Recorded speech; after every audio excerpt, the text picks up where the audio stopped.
പുരാതന ഈജിപ്തിൽ ഫറവോയുടെ അടിമകളായിരുന്ന ഇസ്രായേൽ ജനതയെ മോശയുടെ നേതൃത്വത്തിൽ ദൈവം മോചിപ്പിച്ചതിന്റെ ഓർമ്മ പുതുക്കലാണ് പെസഹ. പുളിപ്പില്ലാത്ത അപ്പത്തിന്റെ തിരുനാളെന്നും ഇതിനെ വിളിക്കുന്നു. ഫറവോയുടെ അടിമത്തത്തിൽ നിന്നും ഇസ്രായേൽ ജനതയെ മോചിപ്പിക്കാൻ ദൈവം 10 ബാധകൾ അയച്ചു. അതിൽ അവസാനത്തെ ബാധ ഈജിപ്തിലെ സകല ആദ്യജാതരുടെയും മരണമായിരുന്നു.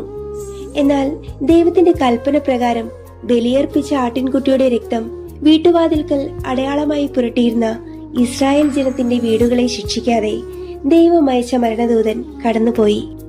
കടന്നുപോക്ക് എന്നർത്ഥം വരുന്ന എബ്രായ ഭാഷയിലെ പെസാഹ് എന്ന വാക്കിൽ നിന്നുമാണ് പെസഹ എന്ന വാക്കുണ്ടായത്.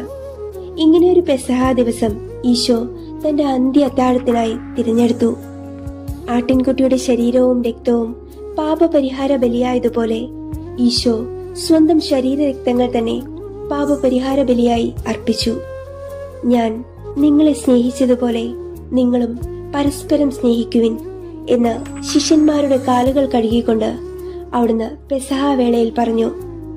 അവിടെ വെച്ച് അവിടുന്ന് പുളിപ്പില്ലാത്ത അപ്പത്തെ സ്വന്തം ശരീരവും വീഞ്ഞ് അനേകർക്കു വേണ്ടി ചിന്തപ്പെടുവാൻ പോകുന്ന സ്വന്തം രക്തവുമായി കണ്ട് ശിഷ്യന്മാർക്ക് പകുത്തു നൽകി. ആ എളിമയുടെയും തീവ്ര സ്നേഹത്തിന്റെയും ഓർമ്മയിൽ ഓരോ ക്രൈസ്തവരും അങ്ങേയറ്റം ഭക്ത്യാദരങ്ങളോടെ ഓരോ വീടുകളിലും പെസഹ ആചരിക്കുന്നു.